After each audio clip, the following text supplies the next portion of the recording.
Carlos Ramirez, owner of NVS Audio in Roselle, New Jersey. I've been trying to stay out of this debate for the longest time because I knew it was going to lead to, well, this person says this and this person says that and this person so. The baffling lid speakers, when you have saddlebag speakers and speakers in the lids, mostly 8s and 6x9s, 10s and 6x9s. So some shops choose to run a baffle on the 6x9. I get it, I understand it. We choose not to. There's pros and cons to both ways of doing it. Honestly, I think it looks terrible when you put a baffle on the speaker. It's really hard to do right, but my biggest issue with putting a baffle on the speaker is that the speaker is designed to play into a 1 or 2 cubic foot enclosure. When you baffle off the speaker, it changes the characteristics of how the speaker plays. Any speaker with a small baffle on the back is not going to play below 400 hertz. So when you have a 6x9 that you want to tune down to 80 hertz, you want to get excellent mid bass out of the 6x9, and now you have an 8 in the bag. So in a perfect world, yes, both speakers should have separate airspace. So some people are chiming in saying that the speaker should always be, so they're only picking the part of the physics that supports what they do and why they do it. They're completely ignoring the other part. So what people don't realize is, in a perfect world, every speaker has an airspace that it wants to work in. There is no speaker on the planet that wants to be in a cheap, thin plastic saddlebag. So all these speakers are designed, most of them are designed to work in a car door, where you have 1 to 2 cubic feet of airspace, and that's what the speaker is designed for. There's no speaker that's really designed to work in a motorcycle saddlebag. They've been adapted, they've been waterproofed to work, but there is no speaker in the world that wants to be in a saddlebag. Trust me on this. So everything that we do on motorcycles is cheating physics a little bit and taken from here and taken from there, and none of it is an ideal, perfect situation. There is not a speaker designed to sound good in a saddlebag. Some speakers get away with it, some speakers have been treated, but it is everything I've ever learned about acoustics. The speakers are facing the wrong way. You have wind resistance, so every speaker is designed to have its own enclosure. So in a perfect world, it would have 1 cubic foot for the 6x9, 2 cubic foot for the mid-bass drivers. All the speakers would be aimed at the rider. All the speakers would be of equal distance from the rider. That's never going to happen on a motorcycle, ever, ever, ever, ever at all. So if you choose to baffle the speaker, there's nothing wrong with it. It's just we personally choose not to do it because I like my speakers to play lower. And the funny part is, if you ask me what I prefer on a bike, I don't like lid speakers at all, period. So I have a couple of bikes, and out of my 6 bikes, one of them has lid speakers, and that's because it shows off our stage 3, which is our most popular. So if I want to demo that bike, I could turn off the 8s and it becomes a stage 2. So it's just fairing 6x9s. If I want to demo stage 1, I could turn off the lid speakers, I could turn off the 8s in the bags, and now you're just 2 front speakers, so you'd be a stage 1. That's why that bike's built that way. My bikes that I ride more often, one has 10s in the bags with sealed imported bags. That's my Victory. And then my Street Glide has 10s in the bags with sealed imported bags, 8s in the lowers, 6.5 in the fairing. So I do not prefer lid speakers at all. There's nothing wrong with lid speakers. It's just my preference. I like the sound in front of me with a good amount of bass to back it up. So when you put speakers in the lids, you have to deal with the 6x9 fight with airspace for the 8. You have to deal with making sure the speaker's sealed into the lid so water doesn't get into the bag. You have to deal with the 6x9 wanting more airspace if you baffle it off. You have to deal with, there's so many things you have to deal with. And then with certain, now that we're running, Cicada makes a tweeter bridge, Diamond Audio makes a tweeter bridge, 702 Motoring makes a tweeter bridge. So now you're adding these adapters that make the 6x9 sit in the bag even lower, which is even worse. You have cancellation issues when you have the speaker, 2 speakers mixed. That's why it's so important to deal with, to put a DSP in, because there's all kinds of phasing issues when you mix 2 speakers together. And then even if you baffle the speaker off, you're still going to have cancellation, reflection. There's all kinds of stuff you have to deal with. So if you only have 1 speaker in the bag, being the woofer, or the 6x9 in the lid and no woofer in the bag, that would be the best scenario. But then maybe the bike doesn't play loud enough. So every shop has a different way of approaching it. I'm not, there's, as long as you're doing a good clean install and you have a good tune, there's no right or wrong way. It's preference. If the shop that baffles speakers builds a bike that sounds the way you want it to sound, then go with them. Listen to them. If the shop that chooses not to baffle speakers makes bikes sound the way that you like, then go with them. I can argue both sides. I've done both sides. We stock baffles. We just ordered a boatload. We checked the prototypes from Cicada. We've been helping them develop their silicone baffles to baffle off the 6-mine from the 10s and the 8s. American Hardbag just came out with theirs, and we just ordered a bunch of them because it's great for us. They're designed to work with 2 of the most popular 6-mines that we use, so it's awesome. So now, whenever we run 6x9 and 8s, we don't baffle. A, I don't like the look of the baffle. B, I prefer my 6x9 to play lower. I like to cross them over at 80 hertz. And if you tune the 8 and the 6x9 and the 8's not getting too much power, they actually play in unison. They fire in unison, they don't fight each other. Now, in a perfect world, I would like the 6x9 to have a cubic foot of airspace. I would like the 8 to have more than a cubic foot of airspace, but that's not going to happen in a saddlebag. So I've chosen the lesser of two evils. I pay attention. I pay a lot of time and attention to the tune, make sure they're firing in phase. And then when you have, the 8 doesn't play that low anyway. I can get my 6x9s to play down to 80, 70, 60. We never cross our 8s below 50 hertz anyway. So if we cross the 6x9 at 80, we cross the 8 at 50. There's a lot of frequencies where they overlap. And then if the 8 is not getting a ton of power, we run mostly 2 sound digital 800.4s. So if you bridge an 800.4 to the 8 and it's seen just over 300 watts, and then you run 135 watts to the 6x9, pay attention to the sensitivity of the 8. The 8's a lot less sensitive than the 6x9, so it's going to take more power to get it to move just as much as the 6x9 is moving at 135 watts because the 6x9 is more sensitive. So it's not perfect, but they play well together. Now, as soon as the client decides to upgrade to a 10 in the bag, the first thing we tell them is they have to get rid of the 6x9. So the simpler solution for us is running the Cicada horn plate because it's a simple swap. Since it's a horn driver, the pressure from the 10 does not affect the 6x9 plate, but there's also a trade-off. It's a lot louder than the 6x9, but it's got limited frequency response. It will not play under 2000 or 1500 hertz. So now you lost the lower frequencies you're getting from the 6x9, but you gained a lot of upper frequencies. It's got a sensitivity of 100, so it will play really loud with a really low amount of power. So there's the trade-off. You don't have to worry about the pressure from the 10 affecting the 6x9 plate, or you can just baffle the 6x9 if you want to keep the 6x9, but you have to be careful.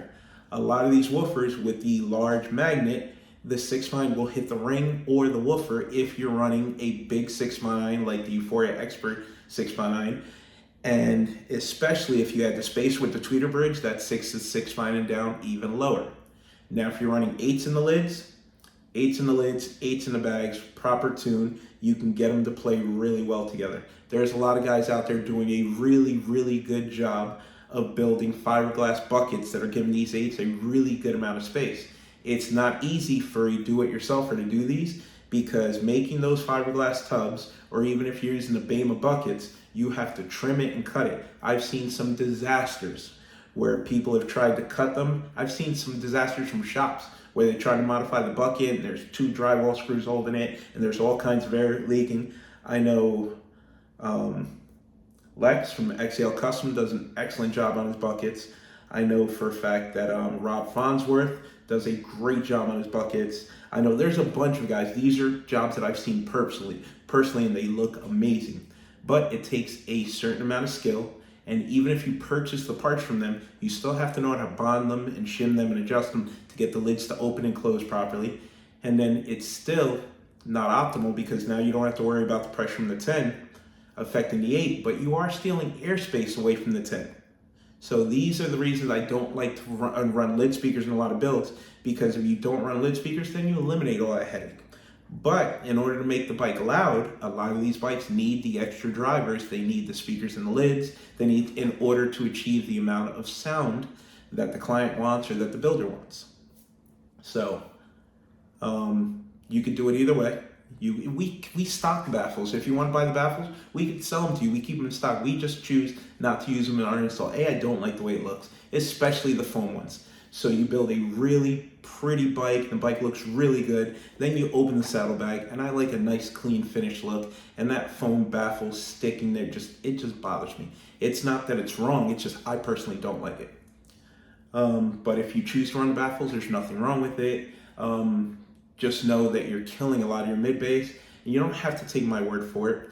Have the 6x9 playing. You know, when you have the 6x9 playing, then you open the lid and you lose a lot of your bass. Well, that's because the 6x9 is used in the enclosure. So you're using all that airspace for the 6x9. So now you don't have to take my word for it. Have the speaker playing, have a song that's got a lot of mid bass in it. Take the baffle and slide it over the 6x9 while it's playing. You will see that all the bass goes away. The speaker still plays loud, but you lose all the low end. Remove the baffle, close the lid, and you're gonna notice you get all your mid bass back. That's because the speaker is using the saddlebag as the enclosure. So to baffle or not to baffle is completely up to you. It's completely up to your builder. There is no wrong or right way. And then somebody in the forum was getting into the physics of it and the acoustics. I agree with that. But that's also in a perfect world. You're only picking the parts out of the physics that support your point. So let's start with a saddlebag is not a good enclosure for any speaker. There's no speaker that's happy in the saddlebag. Let's start with, for the speaker to perform properly, it wants a certain amount of airspace and volume in order to play the way it was designed, which we don't have in a. So everything that we do in a bike, we're just skating around the laws of physics, like bending the rules to make it work. So it's choosing the lesser of two evils. There is no, you can call any good speaker manufacturer and say, hey, I have a thin 1/4-inch wall enclosure that I want to put your speaker in, and I want to face it straight up, and then I want to put a baffle behind it, or no baffle at all, mix it with another. They're going to tell you you're crazy. They're going to tell you not to do it. They're going to tell you it's not going to sound good. But we have figured out how to make it sound good, and everybody has a different way of doing it. So to baffle or not to baffle, it's not wrong or right, it's different. We choose not to baffle unless we're doing a 10. A high power, there's 6 lines out there that have 2-inch voice coils. 8-inch mid bass drivers have 2-inch voice coils. So if you tune them properly and run the right amount of power and check the sensitivity on both and run the amount of power it's going to give each driver a similar excursion, and then tune them to fire in phase with each other, not against each other, to literally fire exactly with each other, you will be able to build a decent sounding product.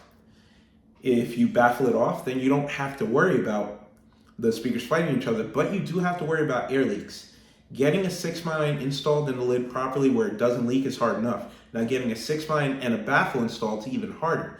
And there's another reason I don't like to do it. Speakers in the lids are infamous for leaking. Let's say you get a leak on your 6x9 and it leaks into the saddlebag. You realize you have a leak, you address it, remove the 6x9, add silicone, add gasket tape, whatever you want to do, reinstall it, leak's gone. Let's say the 6x9 is leaking into your baffle and you don't realize it's leaking. Now you have water pooled up in there. It's dark, warm, and moist, exactly what you need to grow mold. Now you have mold growing inside your saddlebag, destroying the back of your speaker. You have no idea it's in there unless you periodically remove the baffle, clean it, check it. A lot of these baffles are glued in, so how are you gonna, and then let's say you blow the 6x9 and then you have a baffle in there. Some of these baffles are glued or epoxied. You gotta cut the glue off to remove the baffle, to remove the 6x9 because they mount from the bottom. Or those are the reasons we choose not to do it. It's not wrong or right, it's preference for us at our shop. If you want a baffle, that is completely fine. As a matter of fact, I recommend the baffles from American Hardbag. They make a really, really nice 6x9 baffle. I have a video coming out on it. I've just been so busy at the shop that there's 10 or 15 videos that I have that I'm working on that I just haven't had time to release.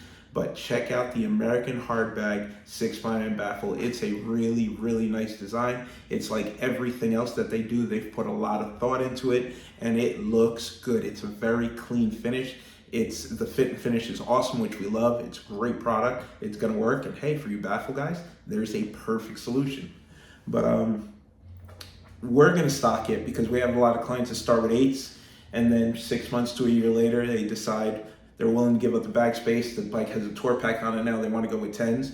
So instead of getting rid of their $300, $400, $500, $600 6x9, we could just install a baffle and go ahead and do the 10. And it's a band-aid. It's a perfect solution for now. And then maybe they can upgrade to 8-inch lids, but it gives them options without breaking the budget.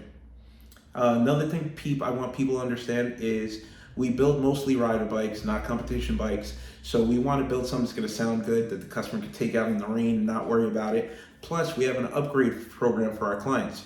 So if we don't want to sell them something, then it doesn't work out for them, then they have a set of speakers sitting in their house. So we have an upgrade program. When clients come back, we give them a reasonable amount of credit for their old equipment and then upgrade them to new equipment. Like with us, you're never stuck. That's why we make our stage packages. So you can go with a stage 1 and start with a set of fairing speakers. You can come back and add lids, and then you're still running the same amplifier to run all 4. And then you come back and add 8s in the bags. We'll add a second amplifier, add the 8s. You might decide you want to go to 10s, so we'll give you credit for the 800.4. We'll give you credit for the 8s, and then we'll upgrade to 10s. You pay the difference, you pay the additional labor. So one of the reasons we do what we do is we want part numbers that fit. We want to make it upgradable. We run into a situation where a client gets work done in another shop, not happy with it. The client won't do anything for him, no credit on the equipment. It's just we don't like to do business like that. So we like to have solutions. We like to partner with our clients. We like to try and keep our clients as long as possible and make them happy and offer solutions. Our solutions are based on rider bikes, not competition bikes. Competition bikes are completely different. Go ahead, fiberglass the lids on and add buckets and put 8-inch drivers in the lids and seal them off and go with aftermarket bags. We offer those services too, but it's not our main business, not the main thing that we do. We concentrate on rider bikes. Rider bikes, 6.5 in the fairing, 6x9s in the lids. If you opt to do a set of 8s in the bags, everything's weatherproof, all the amps mount in the fairing.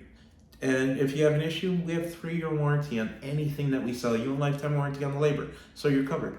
So that was my piece. Let me go over my notes and see if I missed anything. But there's nothing wrong with baffling. There's nothing wrong with not baffling as long as you're running small drivers. 6x9 and 8, similar cone area, they can be tuned. I've proven that you can tune them and not have issues and have the bike sound really good. We've literally done thousands of builds. They offer sealed back speakers. So if you don't want a baffle, you don't like the look of baffles, sealed back speakers, Euphoria just released theirs. We have them in stock. There's sealed back 6x9s out there. There's sealed back 6x9s being developed, and it doesn't require a baffle. There's trade-offs no matter what you do. Speakers do not like playing in cheap 1/4-inch thick plastic saddlebag enclosures.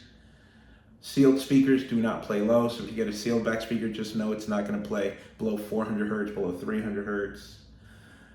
Different shops have different recipes. Go to the shop, listen to the bike. If you like the way the bike sounds and you like the look of the installation, go with that shop.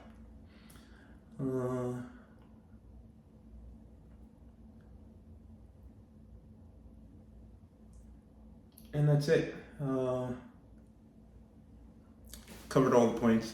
Hope this is helpful. Not bashing the way anybody does things. There's absolutely nothing wrong with baffles. There's a ton of bikes out there with baffles that sound really, really good. It's just us personally, we choose not to baffle when we run 6x9s and 8s. If we run 10s, then of course we're absolutely going to baffle or run a sealed back speaker. These are just the options. Hope this was helpful. Thank you. Have a great night.